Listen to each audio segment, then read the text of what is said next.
কালকে নর্থ বেঙ্গলের white spread রেনফলের forecast দেওয়া হয়েছে, সাউথ বেঙ্গলের ফেয়ারলি হোয়াইট স্প্রেড রেনফলের ফোরকাস্ট দেওয়া হয়েছে।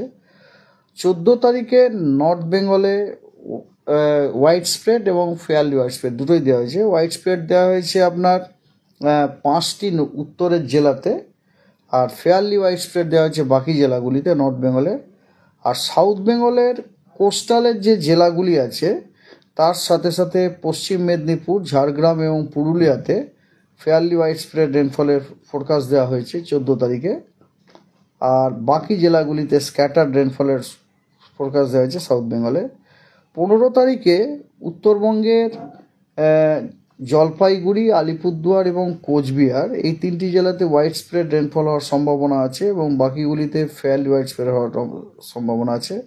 এবং সাউথ বেঙ্গলের সব জেলাতেই স্ক্যাটার্ড রেনফলের সম্ভাবনা আছে, এইরকমই ফোরকাস্ট দেওয়া হয়েছে। আর 16 তারিখে নর্থ বেঙ্গলের সবকটি জেলাতেই ফেয়ারলি হোয়াইট স্প্রেড রেনফলের ফোরকাস্ট দেওয়া হয়েছে এবং সাউথ বেঙ্গলের খালি কোস্টাল যে জেলাগুলি সেগুলিতে ফেয়ারলি হোয়াইট স্প্রেড এবং বাকি জেলাগুলিতে স্ক্যাটার্ড রেনফলের ফোরকাস্ট দেওয়া হয়েছে, সম্ভাবনা আছে।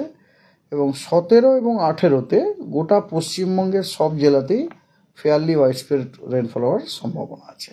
13 তারিখে আর দক্ষিণবঙ্গের অনেকগুলি জেলাতে বজ্রবিদ্যুৎ সহ বৃষ্টির সতর্কবার্তা দেওয়া হয়েছে। সেগুলি হলো বীরভূম, পূর্ব পশ্চিম বর্ধমান, পুরুলিয়া, বাঁকুড়া, ঝাড়গ্রাম, পূর্ব পশ্চিম মেদিনীপুর এবং উত্তর ও দক্ষিণ 24 পরগনা জেলা।